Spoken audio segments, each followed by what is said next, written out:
অমরেশবাবু ক্লাসে ঢুকেই বললেন, যারা যারা আজকে পড়া করেছো তারাই কেবল ক্লাসে থাকবে, বাকিরা ক্লাস থেকে বেরিয়ে যেতে পারো। এই কথা শুনে ক্লাসের সমস্ত ছাত্রছাত্রী একদম চুপ হয়ে গেল, কিন্তু সাহস করে কেউ ক্লাস থেকে বেরিয়ে গেল না। আজকে আমি নতুন কিছু শেখাবো না, যেগুলো শিখিয়েছি ওইগুলোই ধরবো। আজকে আমি প্রথম থেকে একদম লাস্ট থেকে বেঞ্চ থেকে পড়া ধরবো। এই কথা শুনে লাস্ট বেঞ্চেতে বসে থাকা অপু এবং সুদীপ খুব ভয় পেয়ে যায়। অপু, এসো, এই গণিতটা ব্ল্যাকবোর্ডে করে দেখাও তুমি সবাইকে। অপু কিছুক্ষণ হাতে চক ডাস্টার নিয়ে দাঁড়িয়ে থাকলো, গণিতটা করতে পারলো না। অমরেশবাবু তখন রেগে গিয়ে চুলের মুঠি ধরে বাইরে বার করে দেন। আমি এতদিন ধরে এই গাধাগুলোকে পড়াচ্ছিলাম যে একটা লাইন গণিত করতে পারলো না। তারপর অমরেশবাবু ক্লাসের সেকেন্ড বয় আকাশকে বলল গণিতটা করে দিতে। আকাশ খুব দ্রুত গণিতটা করে সবাইকে দেখিয়ে দেয়। এইভাবে প্রত্যেকটা গণিত সুলভ করতে হয়, তবেই না জীবনে মানুষের মতন মানুষ হবে, নিজের পায়ে দাঁড়াতে পারবে, স্কুলের নাম দেশের নাম উজ্জ্বল করবে। না হলে এই অপুর মতন গর্ধব হবি, স্কুলের নাম ডোবাবি। এই বলে ক্লাস থেকে বেরিয়ে যাওয়ার সময় বাইরে দাঁড়িয়ে থাকা অপুর পিঠে আবারও একটা চড় মারলেন। এরপর কেটে যায় বেশ অনেকগুলো বছর। অমরেশবাবু কিন্তু কাজের জন্য কলকাতা গিয়েছিলেন। তারপর দুপুরে খাবার খাবেন বলে একটা হোটেলে ঢুকলেন। তারপর ওইখানে ডিমের ঝোল ভাত অর্ডার দিলেন। কিন্তু অমরেশবাবুকে যখন খাবার দিতে এলো, ডিমের ঝোলের সঙ্গে মাছ ভাজা, পমফ্রেট মাছের ঝাল, দই কাতলা, সঙ্গে দই মিষ্টি পাঁপড়। অমরেশবাবু তখন বললেন, এগুলো তো আমি অর্ডার করিনি, আপনি বোধহয় ভুলে অন্য কারোর খাবার আমার টেবিলে দিয়ে দিচ্ছেন। না স্যার, এটা আপনারই খাবার। হোটেলের মালিক উনি আপনাকে বললেন আপনাকে এই খাবারগুলোই দিতে। আমি তোমাদের মালিকের সঙ্গে দেখা করতে চাই, উনি আপনার সঙ্গে দেখা করবেন। উনি বললেন প্রথমে আপনাকে খাবারটা খেতে নিতে।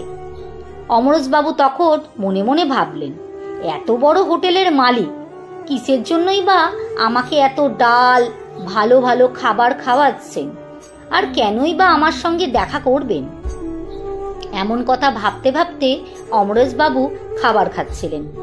তখন দেখলেন অনেকগুলো পথশিশু ওই হোটেলের সামনে আসতেই তাদেরকে হোটেলে বসিয়ে খাবার খেতে দেওয়া হলো। তাদের কাছ থেকে কোনো পয়সা নেওয়া হলো না।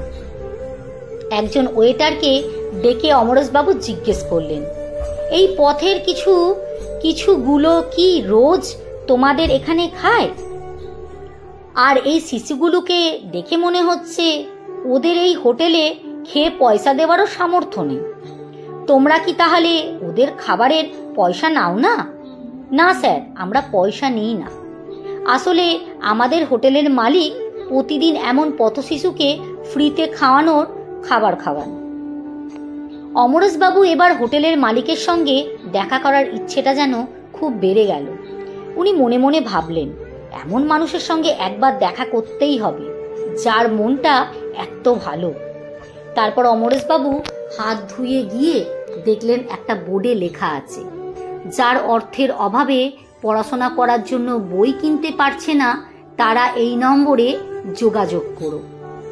এরপর অমরেশবাবু মালিকের সঙ্গে দেখা করলেন। হোটেলের মালিক অমরেশবাবুকে দেখে পায়ে হাত দিয়ে প্রণাম করলেন।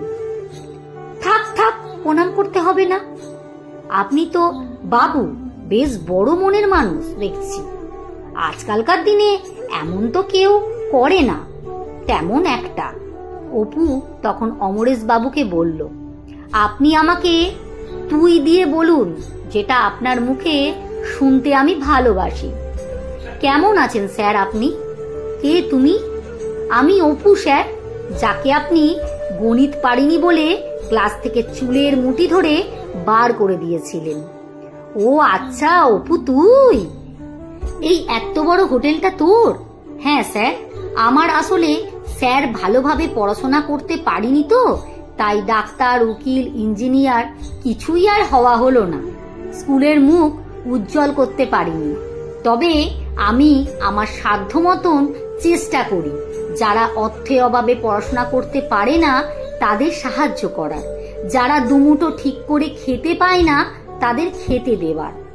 আসলে পড়াশোনা তো হলো না, তাই কাজের জন্য চলে এসেছিলাম কলকাতাতে।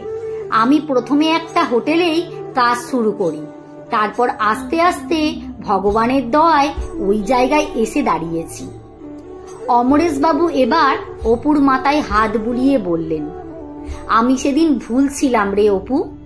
শুধু ডাক্তার, উকিল, ইঞ্জিনিয়ার যে দেশের মুখ উজ্জ্বল করে এমনটা নয়, তোদের মতন ছেলেও দেশের মুখ উজ্জ্বল করে।